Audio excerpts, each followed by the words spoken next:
fucking Sebastian. Следващата стъпка, разбира се, е финансовото планиране, защото без финанси няма косплей, за жалост. Първото нещо, което трябва да се започне, според мен това са обувките, не перуката. Защото ако не си изберете подходящи обувки, примерно косплеявате нещо като мен и сте скетове, това няма да стане. След това, разбира се, идва и проблемът с перуката.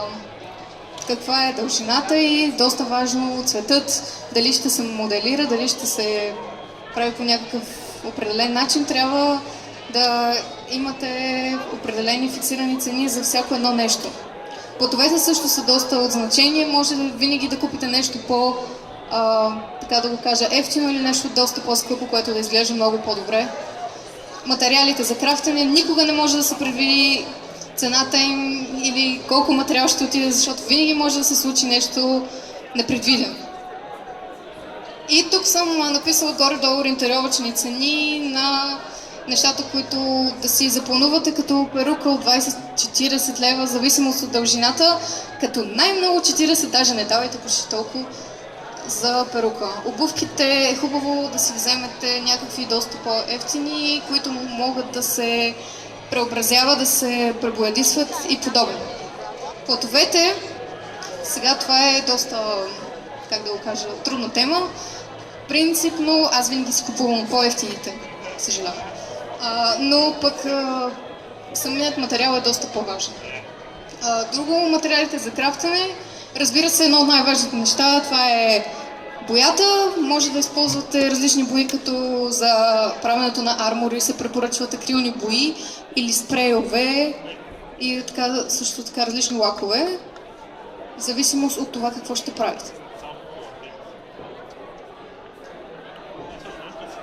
Времевото планиране, да, доста трудно, тъй като повечето от нас се занимават с други различни дейности, имат училище, имат работа, имат университет и времевото планиране е едно доста трудно нещо.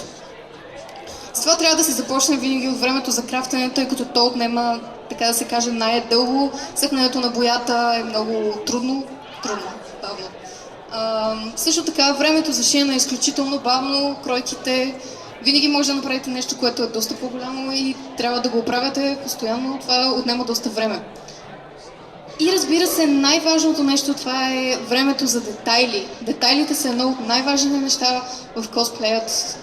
Това всъщност прави един косплей уникален и прекрасен.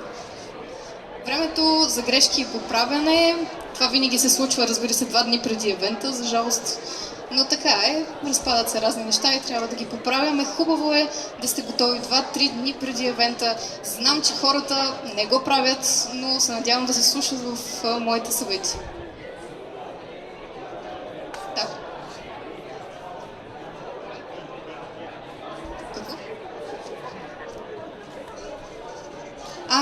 Извинявайте, пропуснах време за представяне. Времето за измислене на представяне е доста трудно и то често се съчетава с времето за крафтене, шиене и общо взето всичко. Докато правите нещо, вие може да си измислите представяне на главата си. Това е единият начин. Също така може да си отделите определено време за репетиции, което ще говоря по-натам. Така, това са едни от най-често срещаните проблеми. Проблеми с шивачка, ако разбира се костюмът ви е на шивачка, не си го шиете сами. Случи ми се скоро, не си спомням кога, но винаги може да изникне нещо, тъй като летните сезони са доста пренатоварени и така да се каже, няма толкова време.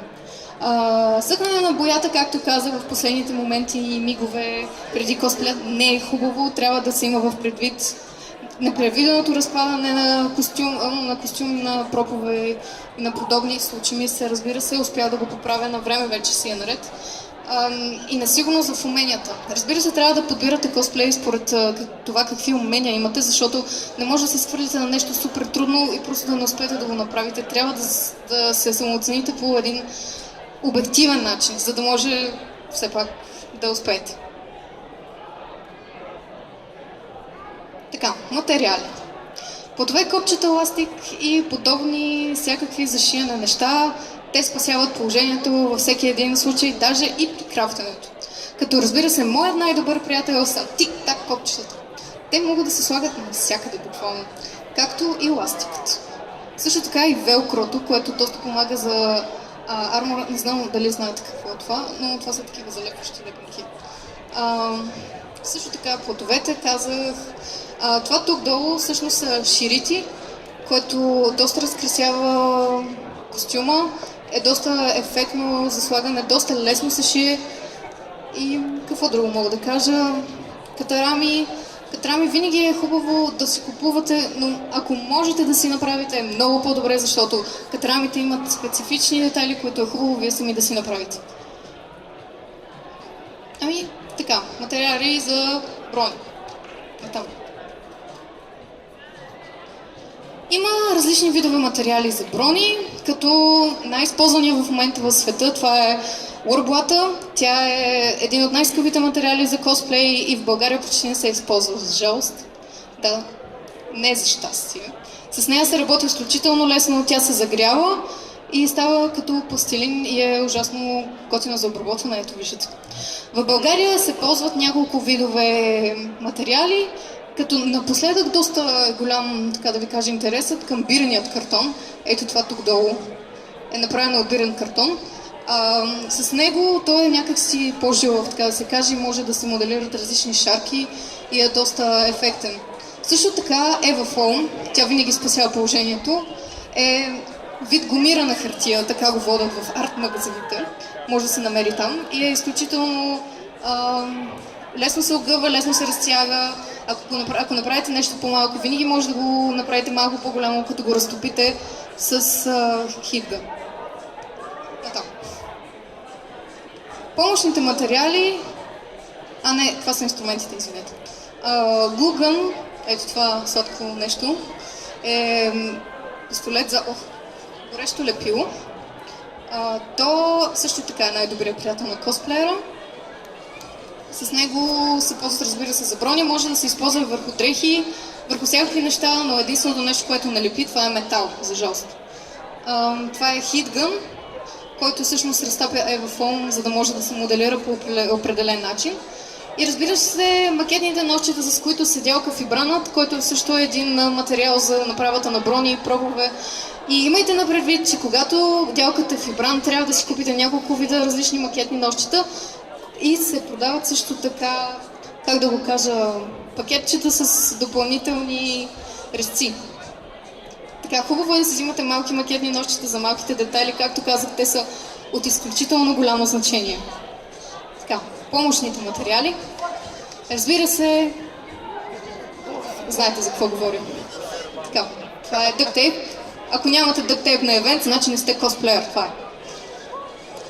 Другото нещо, това е Loctite. И това, ако го нямате, не сте косплеер. Тафт, не тафт, така да е, за коса, деца пръскаше лак. То всъщност има доста големи предназначения, може да се използва като основа на армор. Ако искате ме вярвайте, може да се използва и за колосване на дрехи. Да, осъзнах го скоро и наистина има огромна употреба. Хубаво е да го имате. Четките, те помагат много, винаги може да ви послужат за нещо. Така, идва любимата ми тема – шиене. Като косплеер, всеки косплеер, как така да го кажа, има определена страст. Та моята страст е шиенето. Така, намиране на шивачка. Много хора се страхуват да шият. Не знам защо, страх ги да не си надупчат пръстите, не мога да ги разбера все още. Няма такава опасност да ви кажа, абсолютно. Така, ако искате да си намерите шивачка, е хубаво да се обърнете към някой свой приятел, на когото сте виждали костюм и, примерно, ви е направил впечатление и да го помолите да ви услужи с шивачка. И да имате, разбира се, предвид времето си. Ако искам да опитам сам, като за начало е хубаво пак да вземете някой помощник, който да ви покаже как се разкрояват неща и да ви помогне с повечето неща. Моля. Така, кройките. Това трудно нещо на екран. Доста е трудно, наистина изисква много мерене. Не винаги нещата стават по мярка, но това не трябва да ви притеснява. Не винаги нещата стават както трябва, но това, разбира се, с времето може да се оправи. Хубаво е да използвате такива готови кройки, както това виждате е кройка на панталон, който използвах вчера. И в смисъл, гледате, примерно, ако ви трябват къси панталонки, може да използвате тази кройка, да вземете само някои части от нея. И наистина всяка кройка може да ви помогне, от всяка кройка може да извлечете нещо. Обличане на обувки, това е доста, така да се каже, популярно в България, тъй като различните обувки не могат да бъдат такива, каквито са на аниме героите. Много често ние обличаме обувките, като правим определена кройка отново и се слагат отгоре. Изглежда доста ефектно. Така, бродиране, рисуване върху плат. Това е един пример за рисуване върху плат. Конкретно е направено с текстилна боя, която може да се закупите от всеки арт магазин. Определено не струва много. Имайте на предвид, че има различни текстилни бои на водна основа, не на топловодна основа. Важното е да имате много време и много търпение, за да успеете да го направите както трябва, защото е изключително трудно. Това е вид бродиране. Така да се каже, по краищата избродирано с специална бродировъчна машина. От вътрешната страна е сложен сатен. Това придава, тази бродировка, така да се каже, придава на самия костюм доста голяма детайлност и става наистина невероятно, както виждате. Друго, това са лепенето на паети, което е изключително бавно, както виждате. Искам да споделя, че това нещо е направено от момче. Колкото е странно да ви изглежда, работи. Това всъщност е мъжки вариант на Елса. Очакваме го с нетърпение. Тук, понеже много хора подценяват шиенето и смятат, че това не е кой знае какво, реших да ви покажа някои много добри рокли. Това е това момче, което току-що ви говорих. Това е момче, да, той ушил роклята. За мен това е едно от най-добрите творения, мъжки творения, което съм виждала и съм изключително трогната от него. Това е Magician от Diablo 3, може би знаете. Това е една от най-известните руски косплеерки, казва се Астарухиме, по-пряко, разбира се. Това е нейният косплей на Естер Бланш от Trinity Bot. Така, нека да преминем към любимата тема на всички, крафтенето. Кройки и изчисляване на размерите. Както при шиенето, така и при крафтенето има кройки, за жалост. Но пък при крафтенето се използват различни, така да се каже, умения. В този случай за обличането на обувки използваме хартияния патърн, който представлява увиването на човек. В смисъл, увивате си около кракът вестник, залепвате го с хартиено тиксо, след това режете по краищата и по това, което е останало, правите кройка. Също така има и доста разчертаване, не винаги, както казах, се получава от първия път, но разбира се е хубаво да си разчертавате първо на картон или на някакъв вестник, защото се получава доста гафове и така може да предотвратите хабенето на материала. Това е вид... това е фибран всъщност. Това беше фибран и това е фибран. Това са обработка на рязане, огъване и изгъване, така да се каже. Какво да кажа, това е Evofoam, която, както виждате, е на листчета и може да се сгъва и огъва на различни форми, като се използва хитгън, разбира се, тук се използва и глугън, за да се залепат различните основи и детайли. Това вече минаваме в покриване с основа, папие-маше. Това там беше папие-маше, не знам дали знаете какво представлява, би трябвало да знаете. Това е C200 с вестник или листове. Искам да обърна голямо внимание, че папие-машето не се прави не се реже с ножица. По принцип листовете се режат на малки парченца, но те не се режат всъщност. Те се късат, защото когато се късат и се слагат на самият проб, краищата им залепват по-лесно и не изглеждат точно като залепена хартия, лепната е така. Изглежда наистина доста по-детайлно и доста по-добре. Другото, това е, разбира се, пяната. Какво да кажа за нея? Тя е доста странна. Не мога да размероча. Използва се за направата на подобни пропове, като разбира се е хубаво вътре да се сложи някаква основа, като дърво, за да не се счупи, тъй като това е доста чуплив материал. Да, използват се тръби различни за стойката. След това шкуренето е доста важен проблем. Има различни видове шкурки, трябва да се запасите с всякакви видове. Тънки дебели, боядисване и лакиране, но преди това мога да поканя на сцената една моя позната, за да ви покаже, за да ви разкаже нещо повече за крафтенето, тъй като не съм толкова опитна. Това е Рали, моля за аплодисменти. Здравейте! Аз съм Рали и може да нямам много опит в шиенето за разлика от нея, но се занимавам повече с крафтене. Нещо, което имам да ви кажа за пианата е, че това е най-дяволското изчадие, което някога ще се запознаете, защото то лепи по всичко. Мисля, трябва да сте с ръкавици, да сте сложили вестници по пода, защото като лепне някъде няма махане. Има нужда да го пръскате с вода, като го чакате да изсъхне 24 часа или колкото е там, защото при по-влажни температури повече се бухва. Иначе, принципно другото нещо, което исках да кажа е съотношението спрямо човека на пропа.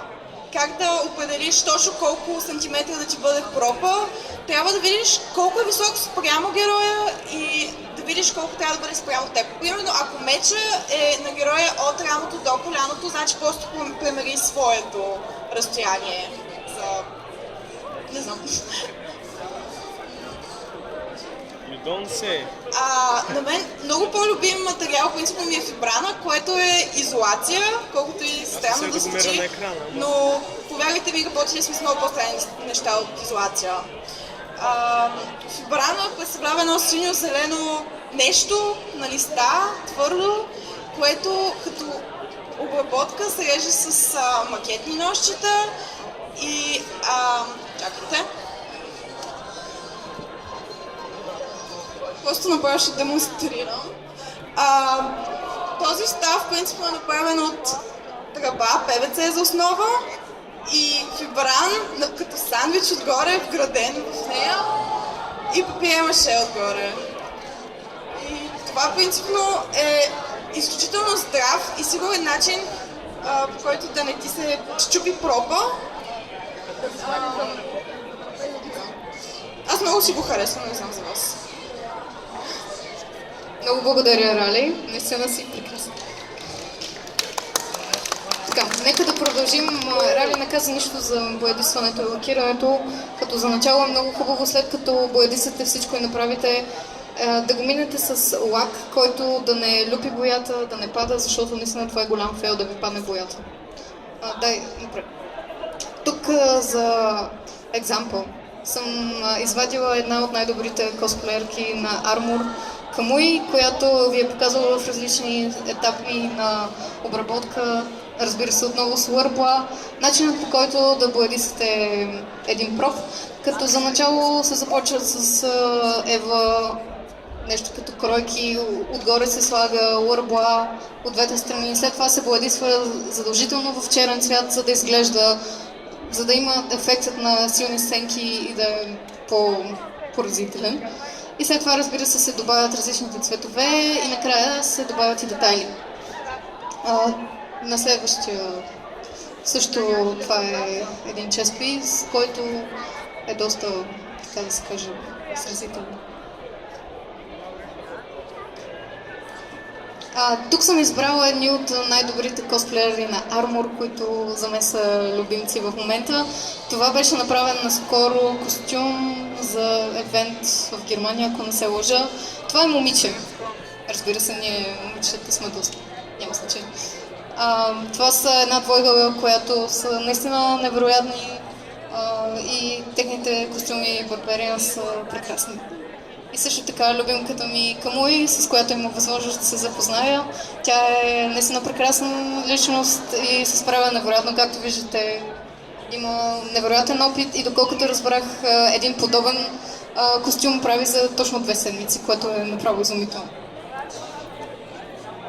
Така, перуки, лещи, грим. Поръчка. Поръчката на перуки доста често се задава като въпрос. Разбира се, за начало, най-често поръчаните перуки са от eBay и сега ще ви покажа какво най-много трябва да гледате. Хубаво е да гледате, разбира се, позитив фидбек. В този случай е 100%. Но искам да ви кажа от личен опит, хубаво е наистина ето тези малки звездички да ги има на всяка една от обявите, но това, че има позитив фидбек, не е гаранция, че перуката ще дойде прекрасна. Както виждате, тази ужасна перука дойде с един доста позитив фидбек, но е просто много лошо качество. Хубаво е да прочетете коментарите от различните хора и тогава да прецените. Също така цената има голямо значение, защото ако видите някаква супер скъпа или супер ефтина перука, отново не е гаранцията каква е самата перука. Също така е хубаво да гледате и снимките дали са автентични, защото доста селъри слагат едни и същи снимки, но перуките, които идват, са доста други, така да се каже. Фри шипинга, доста важно нещо, като за начало този не е фри, това не е проблем, но може и да възникне като проблем. Така, видовете перуки. Тези перуки, които по принцип се използват за косплея, това са тези перуки. Heat Resistant перуките са едни от най-добрите, които могат да се обработват по различен начин, докато тези, които може да намерите в карнавалните магазини, не ви носят, така да се каже, видът, който бихте желали. Разбира се, може да моделирате до узнаваемост, но винаги ще си личи, че тази перука е някаква по-евтина и не толкова качествена. Обработката на перуки е доста трудно нещо, но това не трябва да ви спира. Разбира се, кадреното на перуките е един от най-често задавания въпрос. Тази снимка е моя, от мой личен опит, като за начало беше наистина много трудно, защото пробвах по различни начини от интернет. Да, хубаво е да взимате идеи от интернет, защото там хората са изпробвали нещата, но не винаги тези неща стават. Като за начало бях опитала да я накъдря с гореща вода, но не се получи. Затова взех машата и на доста слаба температура я накъдрях, като разбира се отново не се получаваше, защото бях пропуснала стъпка 3, стъпка 4, в която трябва да остава кичура съвсем малко, да изтине и след това да го хвана с пръст, леко да го издърпам и да го напръскам с лак. Така перуката стане невероятно кадрава и все още седи и кадриците не падат. Разбира се, трябва да се внимава каква е перуката, дали е Heat Resistant или не е. И трябва да се внимава температурата на пресата. Също така, как да се каже, боядисването на перуките е един метод, който се използва, когато нямате перука и, примерно, перуката не може да ви дойде в определения момент. Затова е хубаво, примерно, да се пробвате да боядисате нещо. Не е хубаво да боядисвате от тъмни към светли тонове, защото няма да се получи. Ако искате да боядисате една перука от черно в червено, няма как да стане. Така, натам. Лещи, слагане и мах. Това е доста трудно за някои хора, да ви кажа. Да. Но е хубаво да се упражняват. Като за начало много добре трябва да спазвате хигиената, защото очите са едно от най-важните неща, които имаме и трябва да ги пазим изключително много. Тук са показани различни лещи в различните светлини. Също друго, което искам да кажа е, че е много важно, когато имате лещи, никога да не сменяте мястото им в контейнера, защото ако едното око е заразено, тогава и другото ще се зарази, ако се сложи в другият контейнер. Наистина много внимавайте с лещите и с очите си, защото това е изключително важно. И доколкото четох, в последно време са се получили много проблеми с лещите. Не е хубаво да се държат повече от 6 часа, защото залепват за самото око и изкарването им е изключително трудно и болезнено. После виждате замъглено и е доста неприятно. С това, моля ви, пазете си очите. След това основната информация за грим, която мога да кажа. Това е, разбира се, жени, които косплейват момчета. Гримът е доста от голямо значение, както разбира се в примера. Никога не трябва да слагате твърде силни тонове, трябва да използвате фондиотен, защото ние жените имаме специфична така да се каже, цвят на устните, докато момчетата имат по-убит цвят, което трябва, разбира се, да се има в предвид. Веждите, които са сключени, е доста важно да се изпипат и също така много други неща, формата на носа. Също така боядисването на лица трябва да се прави с определени бои, които не струват малко. Не е хубаво да си вземате некачествени бои, защото се напукват, не седят добре на кожата, не влияят добре на кожата. Аксесуари и детайли. Това, разбира се, е на моята приятелка Рали, която видяхте преди малко. Това конкретно е направено от моделин, което е един изключително прекрасен материал, който ви съветвам да използвате. Той може да се използва като заместител, примерно на Wonderflex, може така да се каже. Пече се в фурната за няколко минути и е изключително невероятен. Ето, виждате резултата. Също така, това са едни рукца, направени отново от моята приятелка Рали. Доста се измъчи, защото имайте на предвид, че облите тела се правят изключително трудно. Знам от личен опит. Това да направиш обл тяло и да е право, трябва да си разчертаеш много добре нещата и отново няма да се получи добре. Разбира се, трябва да продължавате и да не се притеснявате. Също така, детайлите са много важно нещо. Хубаво е да се изпипа детайли от главата до петите, буквално. Обувките, както казах, са много важни. Както казват хората, по дрехите посрещат, по ума изпращат и по обувките, разбира се, гледат. Както виждате, това са отново на мои познати творения на българи, което е изключително невероятно, защото България се развива супер в тази област на детайлите. Също така ще ви трябва много повече време, за да направите това, разбира се. Попитате мен поне няколко седмици, за да се изпипа хубаво всичко, да не се направи някаква грешка и много трябва да се внимава. Представяне. Едно от най-трудните и притеснителни неща за хората. Като за начало искам да ви кажа, че не трябва да се притеснявате, като излезнете на сцената. Никой няма да ви каже: бу, махай се от такова. Много си зле. Всички ще ви аплодират, както и да изглеждате, не трябва да се притеснявате. Най-важното е, когато фейлнете на сцената, когато не се справите, да опитате по някакъв начин да замажете ситуацията и да продължите напред и да не покажете, че сте направили грешка. Видовите представяния са според зависи героят, който имате и уменията, които притежавате. Разбира се, това да си изберете определен герой, значи, че вие имате определени умения. Също така, да, трябва да прецените, както виждате тук, разбира се, момичето е избрало подобен костюм, защото може да свири на китара, иска да се покаже в най-добрата си светлина и просто искате да покажете нещо, което можете, освен косплеят.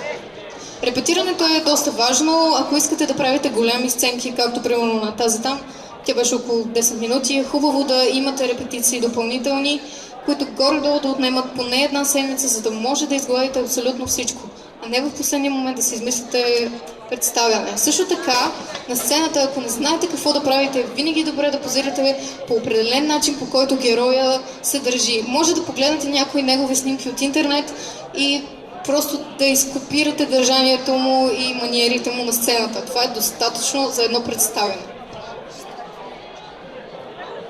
Фотосесия. За да сте добър косплеер, е хубаво да имате хубави фотосесии. Но не е задължително. Важното е да имате добър костюм. Но разбира се, и фотосесиите не отстъпват. Важно е да познавате стила на героя си и начина, по който трябва да позирате. Искам да кажа, че всичките снимки, които съм сложила, са на български косплеери. Трябва да използвате различни пози, бойни или конкретно в случая нещо, което е предизвикателно. Също така е изключително важно да се подбере мястото, както виждате на тази снимка конкретно, тъй като няма необходимо място, е хубаво да се снима примерно в студио, да се направят допълнителни ефекти, което прави снимката много по-невероятна. Определено време, разбира се, трябва да се избере, да се вмъкне във вашият скетч, така да се каже, защото времето за снимане наистина не е малко, не е много. Била съм на фотосесия по 8 часа, беше трудно. И общо взето трябва да си избирате и много добри фотографии. Мерси. Добре, така. Групови сцени. Това е любимото ми. Значи, как да си намеря група? Ето на евент сте, запознавате се с много различни хора, запознавате се и решавате да направите, примерно, Shingeki no Kyojin и правите за някой евент. Но разбира се, това не означава, че трябва просто да се запознаете. Трябва да има и репетиции. Репетициите са едно от най-важните неща. В България се провежда, може би, един от единствените евенти, в които има само сценки, което е супер готино, тъй като имате време за много бой. Колкото повече бой репетирате, толкова по-добре става. Репетициите са изключително важни и е хубаво да започват. Ако сценката ви е повече от 20 минути, репетициите е хубаво да бъдат около 2-3 месеца. Зависимост от това каква е сценката. Но разбира се, ако сте някакви хиперактивни, може да го направите за един ден, но не ви го препоръчвам. Внимание, микрофони. Какво да се каже? Когато има бой, тогава има счупени микрофони. Трябва много да се внимава, защото тези микрофони са единственото нещо, което може да ви представи пред публиката, защото бойна сцена или сцена на косплеер без микрофон просто убива цялата сцена. Както виждате тук, на едно от събитията ни бяха забранени микрофони, тъй като имахме изключително много бой, но пък успяхме да се справим с дръжки, което беше също доста голямо предизвикателство за нас, беше много готино и както виждате се получи супер яко. Аз бях доста доволна от резултата, но е изключително важно да внимавате с микрофоните, защото те са доста кофти. Най-често срещани грешки. Крафтене в последния момент. Всеки го прави, не знам какво да ви кажа. Или пък импровизация на сцената. Хубаво е да импровизирате на сцената, когато нямате време наистина, защото, както казах, всички сме много заети хора, но е добре все пак един час преди това в главата си да измислите определено нещо и тогава да импровизирате на сцената. Перука в последния момент. Много хора виждам да се оплакват, че не могат да намерят перука, не са се поръчали на време. В този случай, ако перуката е някаква по-неспецифична, може да купите от България. Може да попитате в различните групи, да попитате различни приятели за перуки в България и може в крайен случай да се закупи такава. Ако не, взимате назаем. Ако няма, сори. След това, честа смяна на героите за косплей. Това е голям недостатък, тъй като от него идват всички останали проблеми. Ако навреме не си изберете костюм, тогава навреме не може да си направите нещата, не може да си направите нито излизане, не може да си поръчате перука, не може да изкрафтите всичко навреме. Важното е поне 1-2 месеца да си харесате нещо, да се спрете на него и да си кажете, това ще правя. И за край искам да благодаря на всички фотографи за прекрасните снимки, да благодаря на прекрасните косплеери за тяхната супер готина работа, да благодаря на Ели, която доста ми помогна за презентацията. И това беше от мен. Вей!